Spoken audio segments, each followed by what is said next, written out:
The changelings were universally hated. This was perfectly logical. A leech-like parasite species that survives by puppeteering the body of its host is something any sapient capable of dreaming would have nightmares about. It didn't help that the process of acquiring a host was a rather brutal affair that involved invading the victim's brain case and lobotomizing them so as to integrate with their nervous system. Throw in the final fact that, while they weren't technically sapient themselves, they were more than capable of suborning a sapient host's brain to think for them. And it's easy to see why eradicating the parasitic abominations from the galaxy became a priority item for most species upon learning of their existence. All of which is why Shell was now on the run.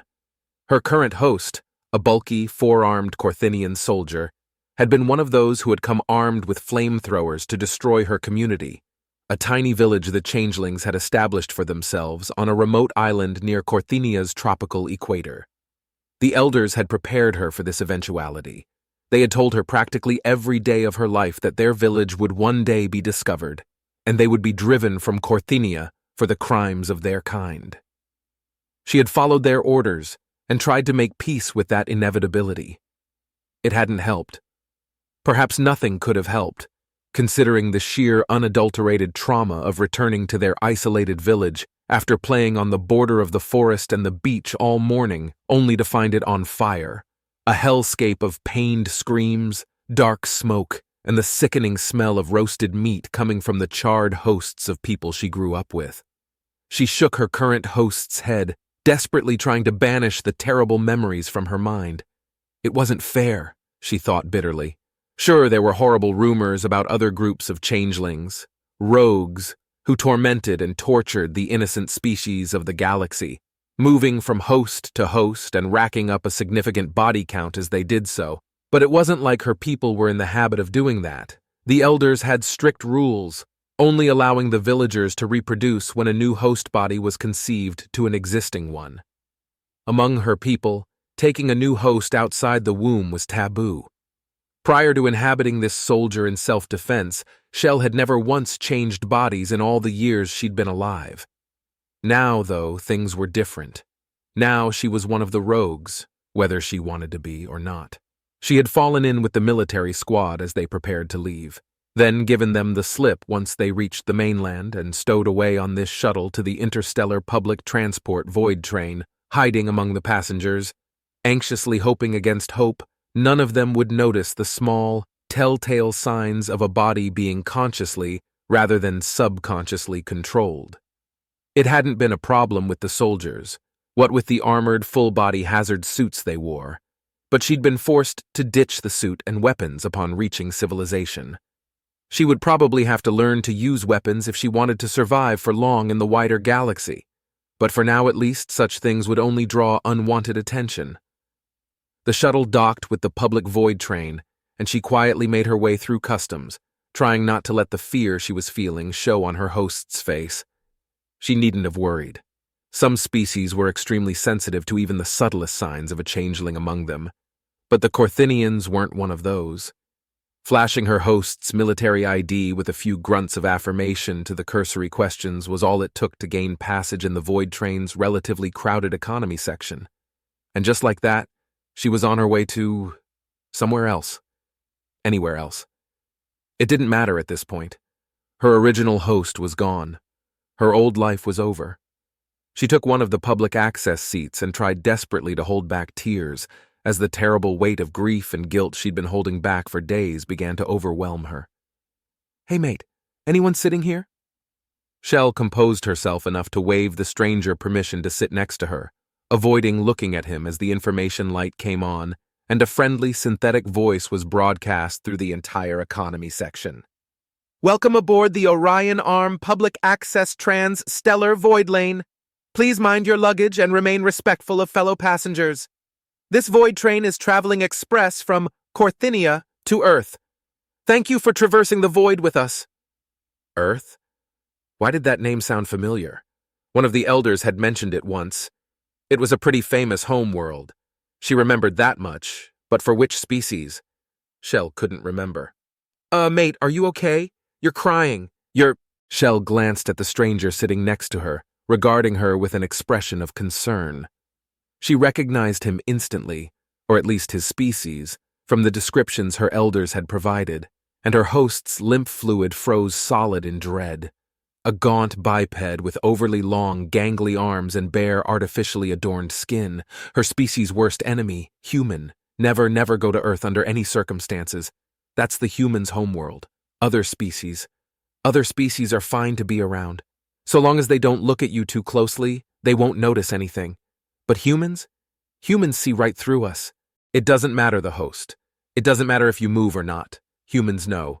They always know. One glance is all it takes. Shell stared in utter, helpless horror as she saw a momentary flash of uneasiness in the human's eyes, followed by recognition and a lowering of his brows. Sure enough, he knew. The elders were right. He saw right through her and knew she was a monster pretending to be a man. "Sorry, I need to use the bathroom," she said, far too quickly, as she jumped to her host's feet and attempted to slip past him. It didn't work, as she knew it wouldn't.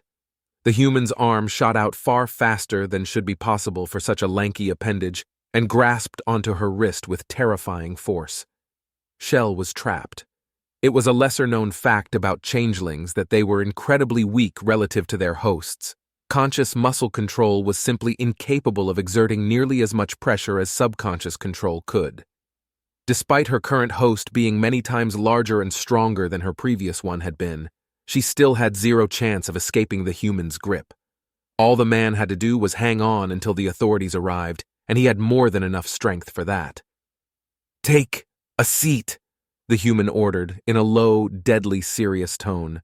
She could practically feel the anger and disgust radiating from him. Shell tugged in vain once before sagging in surrender and doing as he said. So, this was how she died. The human would turn her in to either the Corthinian or the Earthling government, and they would dispose of her.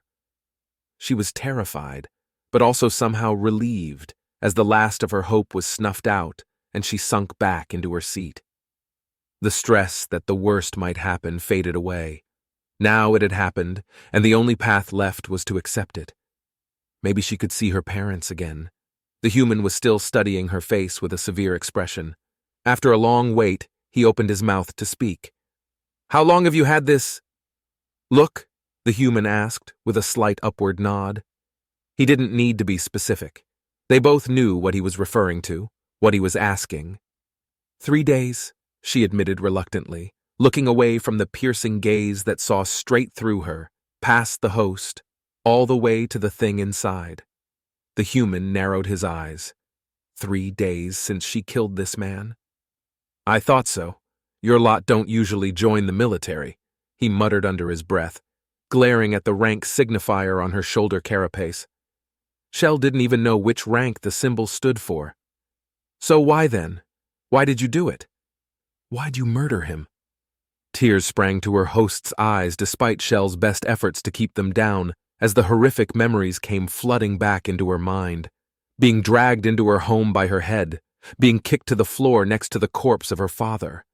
Her mother begging, pleading, not for her own life but for Shell's. The soldier's sadistic laughter as he turned the flamethrower on her mom. The terrible screams that went on far too long. The terrible radiative heat. The smell.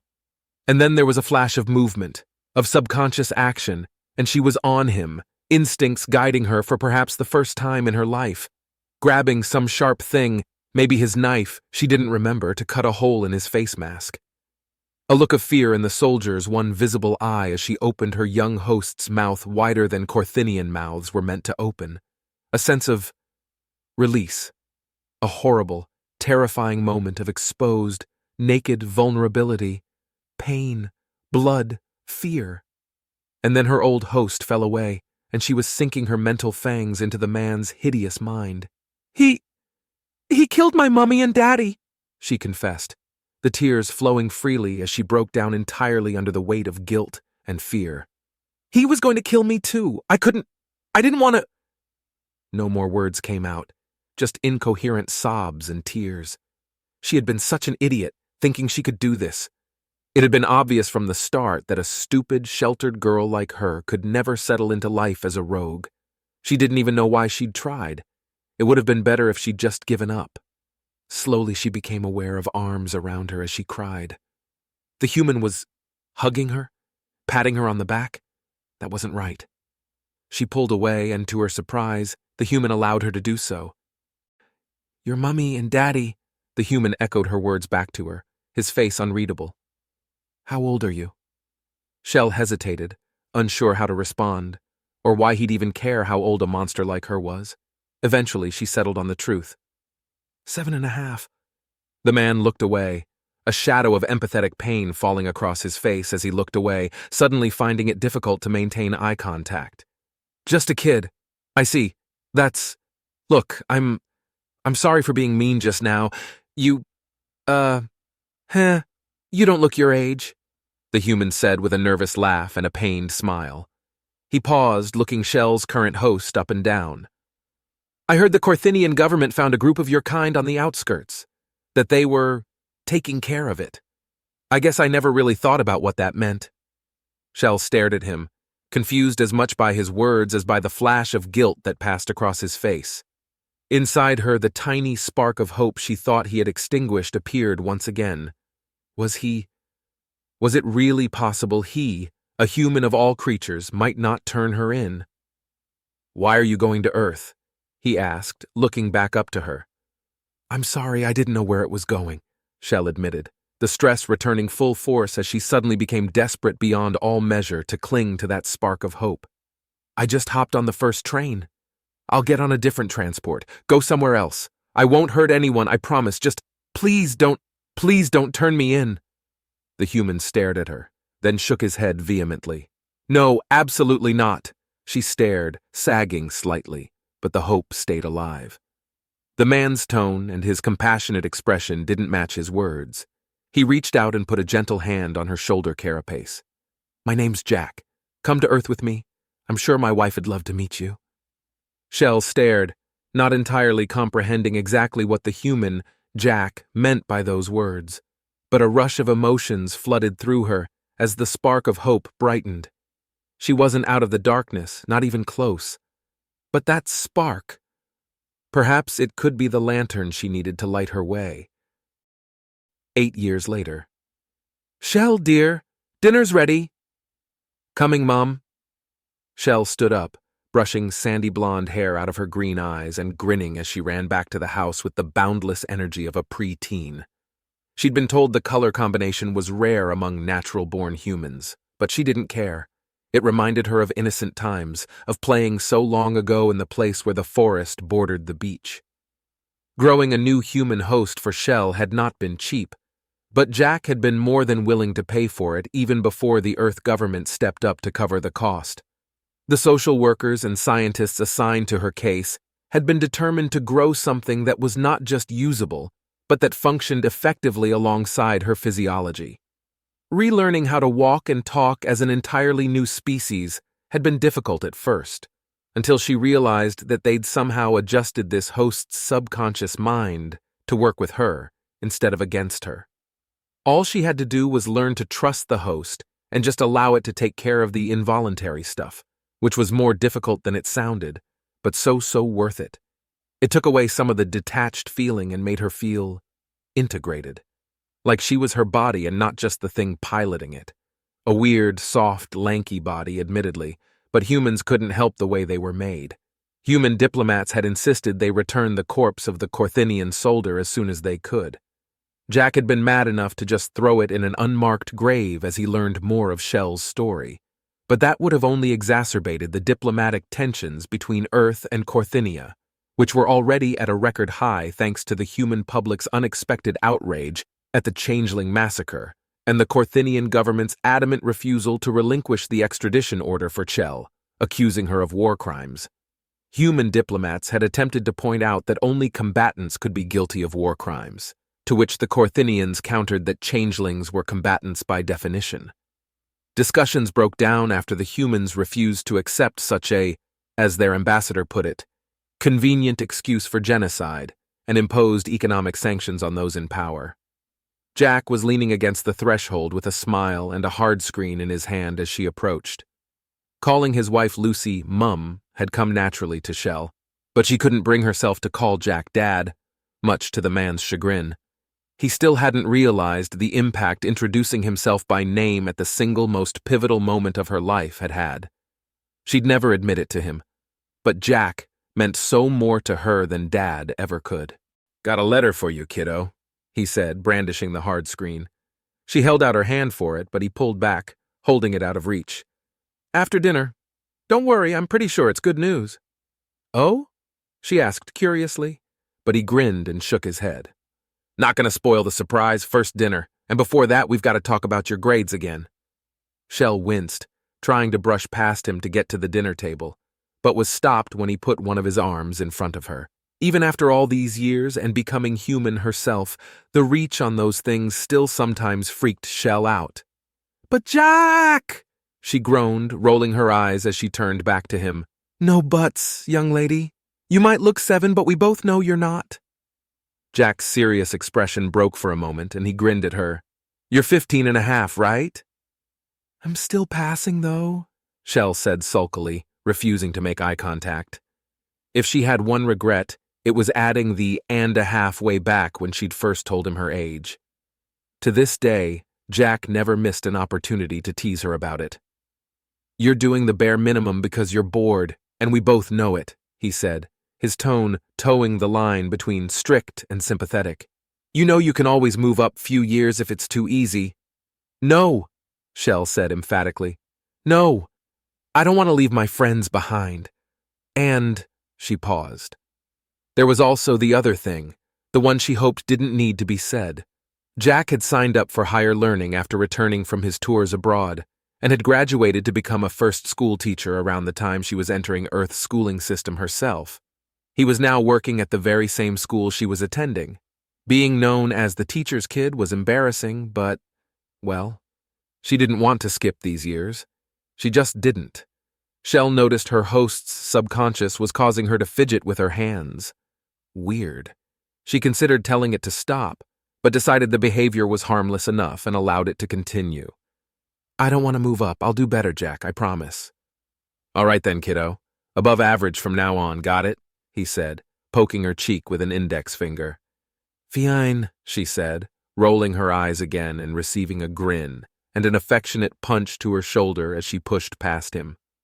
After an excellent dinner of spaghetti bolognese, during which both Jack and Shell once again cheerfully admonished Lucy for not pursuing a career as a chef, Lucy nodded to Jack with a smile, who brought out his hard screen with the letter on it she'd seen before and handed it to Shell.